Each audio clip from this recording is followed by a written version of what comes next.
संगत जी, प्यार से कहना धनंकार जी। आज जैसे अभी आपने सभी ने देखा कि किस तरह समागम का भी जो ये थीम स्थिरता और ये जो लोगो भी कि कैसे एक पेड़ का ही एक सिंबॉलिक रूप लेकर कि चाहे कितनी हवा चलती है और ऊपर से पेड़ इतना हिलता है, इतनी टहनियाँ, इतने पत्ते हिलते हैं, पर नीचे से तो वो रूट्स हैं जो पेड़ की एक जड़ें, वो इतनी मजबूती से उस पेड़ को कहीं सरकने नहीं देती, चाहे कितनी भी हवा चले। कैसे वो पेड़ अपनी जगह पे स्थिर इस वजह से ही हो पाता है क्योंकि उसकी रूट्स इतनी गहरी और मजबूत पकड़ रखती हैं।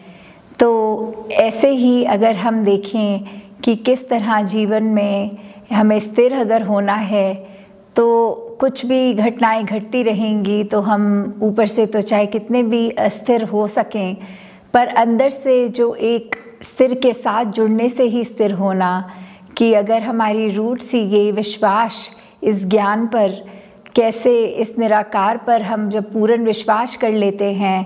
तो ये हमारा मजबूती, ये विश्वास की ही हमें स्थिर रखती है। फिर वही होता है कि चाहे कितनी भी संसार में आंधियाँ हमारे जीवन में आएँ उस रूप में, पर फिर वो ठस से मस एक भक्त नहीं होता, अपने जीवन में बिल्कुल इस ठहरे हुए के साथ ही ठहरा हुआ होता है।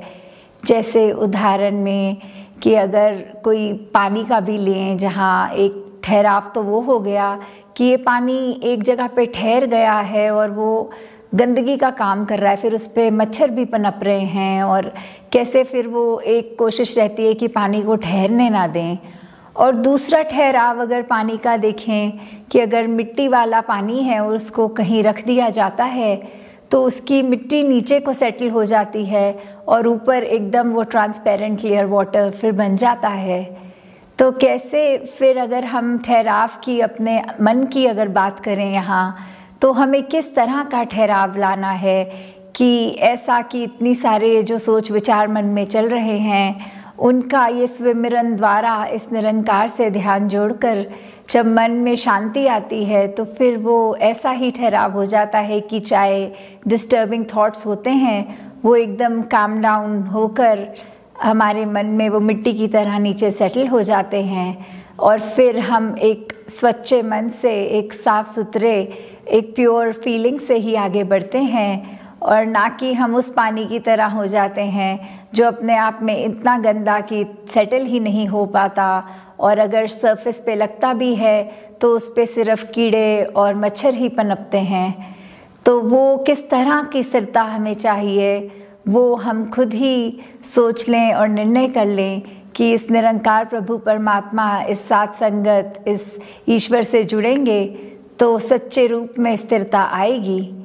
और जैसे ये भी आज संगत में लगातार ही हमें सुनने को मिला, किस तरह एक ज्ञान के बाद जो एक विवेक का रोल होता है, कैसे हमारी ये चेतनता हमारे साथ होती है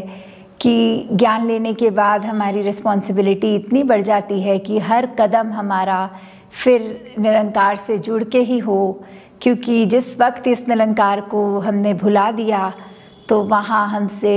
ये पूरा का पूरा ब्रह्म ज्ञान उस पलों के लिए हमसे छिन भी गया और फिर एक गलती होनी स्वभाव में हो जाती है। तो दातार सभी पे कृपा करे